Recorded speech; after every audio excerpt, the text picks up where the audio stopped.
샬롬, 반갑습니다. 9월 19일 목요일 새벽 하나님께 올려드립니다. 함께 그대 주님 만나려거든 찬양 부르십니다.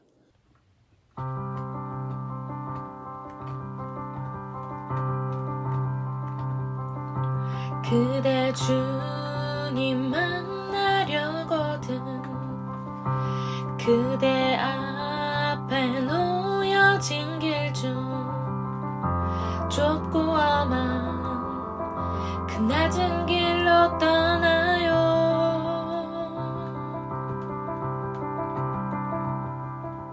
먼저 주님 그 길로 가셨으니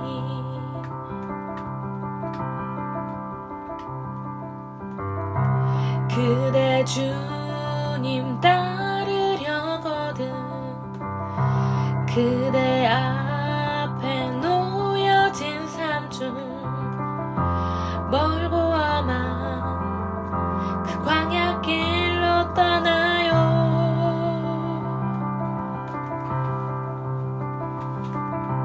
이미 가신 주님 발자국 따라 예수 나의 좋은 친구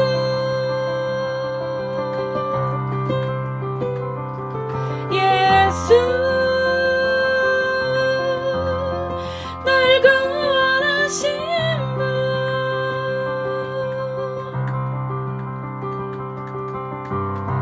그대 주님 만나려거든 그대 앞에 놓여진 길 중 좁고 험한 그 낮은 길로 떠나요.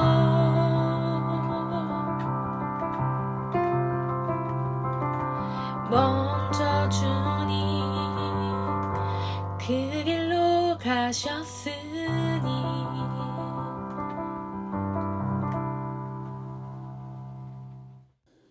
오늘 말씀 빌립보서 3장 10절에서 12절, 빌립보서 3장 10절부터 12절까지의 말씀입니다. 이제 전교연수련회가 다가오고 있습니다. 추석 명절 잘 보내셨지요? 이제 추수리고 전교연수련회에 기도해 주시고 집중해 주시길 바라고 그 은혜의 자리에 꼭 함께 해 주십시오. 주신 말씀 함께 읽겠습니다. 내가 그리스도와 그 부활의 권능과 그 고난에 참여함을 알고자 하여 그의 죽으심을 본받아 어떻게 해서든지 죽은 자 가운데서 부활에 이르려 하노니 내가 이미 얻었다 함도 아니요 온전히 이루었다 함도 아니라 오직 내가 그리스도 예수께 잡힌 바 된 그것을 잡으려고 달려가노라. 오늘의 기도 제목, 주님께 붙잡힌 것을 붙잡기 위해 달려가게 하소서. 주님께 붙잡힌 것을 붙잡기 위해 달려가게 하소서. 구원은 실로 값없이 주어지는 은혜입니다. 또한 구원받은 우리는 하나님의 의를 선물로 받았으며 이것은 그 결과 의로운 삶을 살아야 한다는 것을 포함합니다. 이런 이유로 바울 사도는 값없이 받은 구원을 가르쳤던 9절에서 그리스도인은 구원에 의해 엄격한 도덕과 인내의 영역으로 들어간다는 것을 보여주는 10절로 넘어갑니다. 10절 말씀을 세번역 성경으로 다시 화면 보시고 함께 읽습니다. 내가 바라는 것은 그리스도를 알고 그분의 부활의 능력을 깨닫고 그분의 고난에 동참하여 그분의 죽으심을 본받는 것입니다. 결국 바울 사도는 그것을 그리스도처럼 되는 것이라고 부릅니다. 우리가 구원을 위해 그리스도로 만족한다면 우리를 그처럼 만족시키신 그분과 같이 될 때까지 믿음의 그 길을 가는 것을 쉬지 않는 것이 당연합니다. 그리스도와 같이 된다는 것은 먼저 그리스도를 아는 것입니다. 성경에서 아는 것이란 머릿속에 담고 있는 것뿐만 아니라 실천적인 차원까지 포함하는 것이지요. 즉 어떤 것이 날마다 행하는 행동의 일부가 되기까지는 그것을 참으로 아는 것이 아닙니다. 악을 떠남이 명철이라 했습니다. 즉 명철은 악을 떠나는 실천, 행동이지요. 그리고 더 중요한 것, 안다는 것은 관계에서 가장 깊은 인격적 친밀함과 연합을 맺는 것입니다. 아담이 그의 아내 하와를 알았다는 것은 육체적인 결합뿐만 아니라 깊은 연합, 친밀함을 전체적으로 뜻하는 것이지요. 따라서 오직 그리스도에 의해 구원받은 바울 사도는 그분과 가능한 한 가장 깊은 연합을 이루기를 원하고 있습니다. 즉 주님을 알기를, 더 알기를 바울은 원하고 있는 것이지요. 주일 설교 본문인 빌립보서 2장 5절부터 11절에 묘사된 그리스도의 생애는 죽음까지 낮아졌다가 내려왔다가 높이 올려주시는 승천의 영광으로 이끌려 올라가는 것이지요. 그리스도와 같이 되는 것, 그분과 친밀한 연합을 누리고 그분을 아는 것은 필연적으로 그와 같은 경험을 포함합니다. 그러므로 그리스도를 닮는 것은 반드시 갈보리로 우리를 이끌어갑니다. 우리는 십자가에 달리신 분이 내려가셨던 길을 우리도 내려갈 준비를 반드시 하고 있어야 합니다. 그리고 우리는 그것을 피하기를 바랄 수 없습니다. 바울 사도가 그것을 잘 보여줍니다. 지하 감옥까지 내려갔고 거기서 처형대까지 갔습니다. 디모데후서 3장 12절 무릇 그리스도 예수 안에서 경건하게 살고자 하는 자는 박해를 받으리라. 종은 그의 주인과 같이 되어야 합니다. 우리는 베드로전서 4장 12절 불시험을 이상한 일 당하는 것 같이 이상히 여기지 말고 오히려 너희가 그리스도의 고난에 참여하는 것으로 즐거워해야 하는 것이지요. 이 길은 주 예수님이 가신 길이며 우리가 그리스도를 닮는 길인 것입니다. 여기서 조금 이상한 점을 발견합니다. 바울 사도는 10절에서 그리스도의 죽음을 말하기 전에 부활에 대해 먼저 말합니다. 당연히 그리스도에게는 죽음이 부활보다 먼저 있었지요. 하지만 이 길을 따라 주님을 따르기로 한 그리스도인에게는 부활하신 그리스도의 능력이 첫 번째로 경험되는 사실입니다. 그래서 우리가 주님과 같이 되고자 하는 사도적 결심으로 그리스도를 닮아가는 길을 걸어갈 때 우리를 강하게 하시고 보호하시고 인도하시는 그 부활의 권능을 주시는 줄 믿으시기 바랍니다. 바울 사도는 11절에서 이렇게 하는 목표를 말합니다. 바로 죽은 자 가운데서 부활에 이르려 하는 목표입니다. 어떻게 해서든지라고 합니다. 우리는 지상에서 우리에게 남은 날이 얼마나 되는지, 그날들에 무엇이 포함되어 있는지 아무것도 모릅니다. 알 수 없습니다. 하지만 분명한 것은 그날들이 많건 적건 평탄하건 거칠건 그 끝에는 영광, 즉 죽은 자 가운데서 부활이 있다는 사실입니다. 12절 바울 사도는 자신이 그리스도와 함께 끝까지 갈 준비가 되어 있음을 표현합니다. 그는 잠시 멈춰서 과거 내가 이미 얻었다 함도 아니요 과거를 돌아보고 달려가노라 현재를 살피고 그것을 잡으려고 미래를 바라봅니다.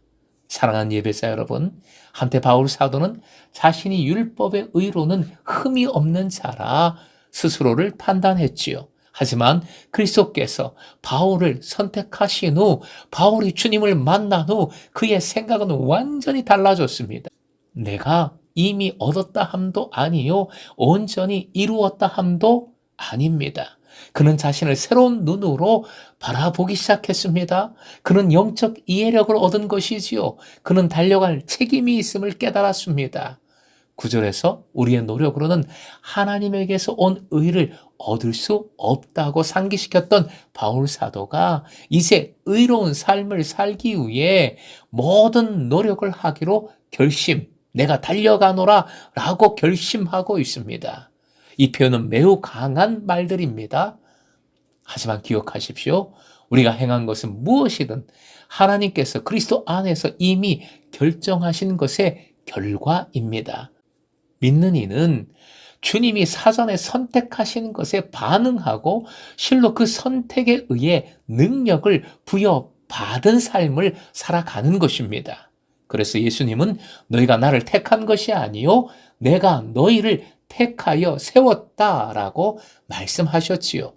우리가 그리스도 안에 있는 것은 그렇게 되게 하시는 주님의 변함없고 사랑 많으신 뜻 때문임을 믿으시기 바랍니다. 그리고 바울 사도의 결심을 눈여겨보십시오. 그리스도에 의해 붙잡힌 것을 붙잡으려고, 즉 그것을 파악하고 깨닫고 알고 성취하려고 달려간다, 최선을 다한다 라고 선포하고 있습니다. 고백하고 있습니다. 예수님으로 만족하고 주님을 점점 더 닮아가는 일에, 그 믿음의 길을 걸어가는 그 발걸음에 최선을 다해야 하는 줄로 믿습니다. 오늘도 그 일을 위하여 함께 달려가는 금성의 제자 되시길 주님의 이름으로 축원드립니다.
주